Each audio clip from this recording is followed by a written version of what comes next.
All right, so the question is, how do you do an epoxy resin finish on a vertical surface? How do you get that shine back? So if you use molds and things like that, sometimes your molds come and your resin pieces are just not as glossy as they should be. Or sometimes there's some imperfections that you got to get out.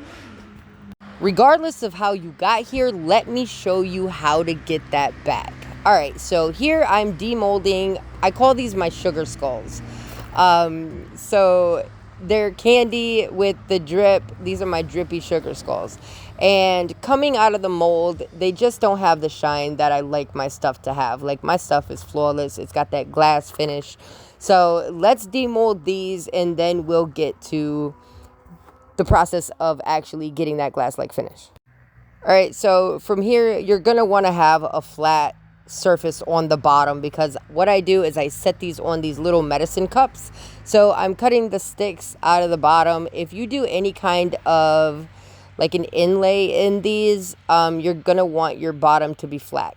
Now here I use these little Brillo pads and I scuff all of the surface up. You're gonna want the layer of resin to bond to this layer of resin, and to do that you're gonna want to scuff it up. This is 320 and this is sufficient for, like I said, just giving the next layer a tooth to bite into.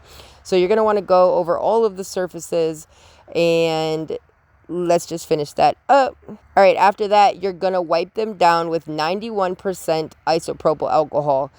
You can take them in the house. If you pour in the house, cool. A little bit of soap and water. You just want the dust off them, and I like to use alcohol so that way I get all the oil from my fingerprints off.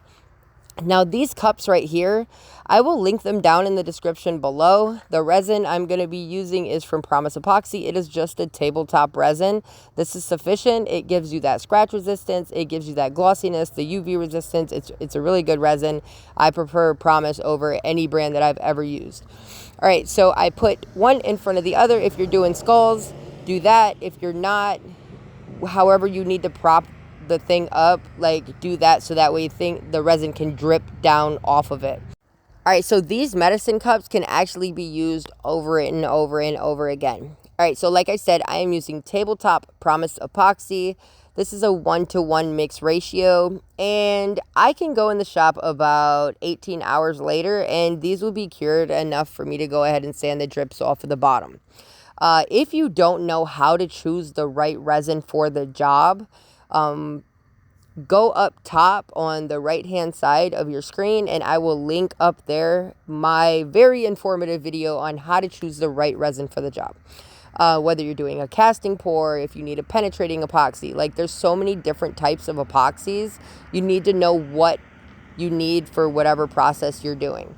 All right, so mix this up, and after you mix it up, you just pour it on. Now you can use a brush, you can use your gloved hand. Me, I prefer my gloved hand. I can maneuver things better with my hand. Like, if you need help getting in crevices and stuff like that, grab a brush. I will link down below the paint brushes that I like. The bristles don't come off real easy.